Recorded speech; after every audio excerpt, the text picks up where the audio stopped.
Hello everyone, welcome to Sharma Class. It is the question number of chapter Force and Laws of Motion. A passenger in a moving train loses the point that falls behind him. It means that the motion of the train is in the imagine ಮಾಡ್ರಿ you are traveling in train. Fine. ಈಗ ನೀವೇನ್ ಮಾಡ್ತೀರಿ coin ಅನ್ನ toss ಮಾಡ್ತೀರಿ ಮಾಡಿದಾಗ ನೀವೇನು observe ಮಾಡ್ತೀರಿ ಆ ಕಾಯಿನ್ ನಿಮ್ಗೆ ಹಿಂದೆ ಹೋಗ್ಬಿಟ್ಟು ನೀವು ಮಾಡಿದ್ದೆಲ್ಲಿತ್ತು ಮುಂದೆ ಮಾಡಿದ್ರಿ ಆ ಕಾಯಿನ್ ಹಿಂದೆ ಹೋಗ್ಬಿಟ್ಟು ಹಾಗಿದ್ರೆ ಟ್ರೈನ್ ಏನಾಗಿದೆ ಆ ಟೈಮ್ ಅಂತ ಕೇಳ್ತಾ ಇದ್ದಾರೆ option A uniform no this is wrong option B accelerated yes this is right option B retarded no this is wrong option D along circular track this is also wrong the correct option is option B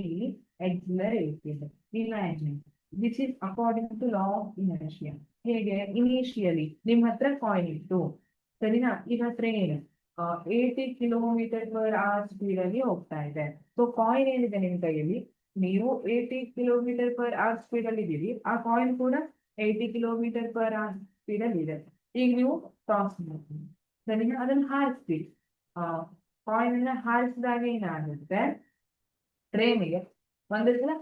train ಅನ್ನು ಒಂದೇ ಸಲ accelerate ಮಾಡ್ಬೇಕು ಅಂತ train get accelerated ಆ time ಅಲ್ಲಿ ಈಗ coin ಏನ್ ಹಾರಿಸಿದಿರಲ್ಲ ಕಾಯಿನ್ಗೆ engine ಇಲ್ಲ ಕಾಯಿನ್ ಏನಿದೆ ಏರ್ ಅಲ್ಲಿ ಇದೆ ಸೊ ಅದರದ್ದು ಇನಿಷಿಯಲ್ ಇನರ್ಷಿಯಾ ಎಷ್ಟಿತ್ತು ಸಾರಿ ಇನಿಷಿಯಲ್ ಹೊರಿಜಾಂಟಲ್ ಸ್ಪೀಡ್ ಎಷ್ಟಿತ್ತು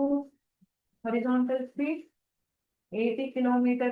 ಇತ್ತು ಅದಕ್ಕೆ ಟ್ರೈನ್ ಮುಂದೆ ಹೋಗಿರೋದು ಗೊತ್ತಿಲ್ಲ ಆಕ್ಸಿಲರೇಟ್ ಆಗಿ ಮುಂದೆ ಹೋಗಿರೋದು ಗೊತ್ತಿಲ್ಲ ಅದು ಶಿಫ್ಟ್ ಆಗಿ ಇನರ್ಷಿಯಾ ಗೊತ್ತಿದೆ ಅಲ್ಲ ಅದು ಚೇಂಜ್ ಆಗೋದಿಲ್ಲ ಏನ್ ಸ್ಪೀಡ್ ಇದೆಯಲ್ಲ ಅದು ಚೇಂಜ್ ಆಗ್ತಾ ಇಲ್ಲ ಸೊ 80 km/h ಹೊರಿಜಾಂಟಲ್ ಸ್ಪೀಡ್ ಅಲ್ಲೇ ಇದೆ ಆದ್ರೆ ಟ್ರೈನ್ ಒಂದೇ ಸಲ ಸ್ಪೀಡ್ ಜಾಸ್ತಿ ಮಾಡ್ಕೊಂಡು ಹೋಗ್ಬಿಡ್ತು ಅವಾಗ ಏನಾಯ್ತು ಕಾಯಿನ್ ಹಿಂದ್ಗಡೆ ಉಳಿದ್ಬಿಡ್ತು ಟ್ರೈನ್ ಮುಂದೆ ಹೋಯ್ತು ಕಾಯಿನ್ ಹಿಂದ್ಗಡೆ ಉಳಿದೋಯ್ತು ಸೊ ಯಾವಾಗ ಟ್ರೈನ್ ಎಕ್ಸಿಲರೇಟ್ ಆಗುತ್ತಲ್ಲ ಆ ಟೈಮ್ ಅಲ್ಲಿ ಕಾಯಿನ್ ಫಾಲ್ಸ್ ಬಿಹೈಂಡ್ ಹಿಮ್ ಅವಾಗ ಕಾಯಿನ್ ಹಿಂದ್ಗಡೆ ಬೀಳುತ್ತದೆ ಸರಿನಾ Thank you.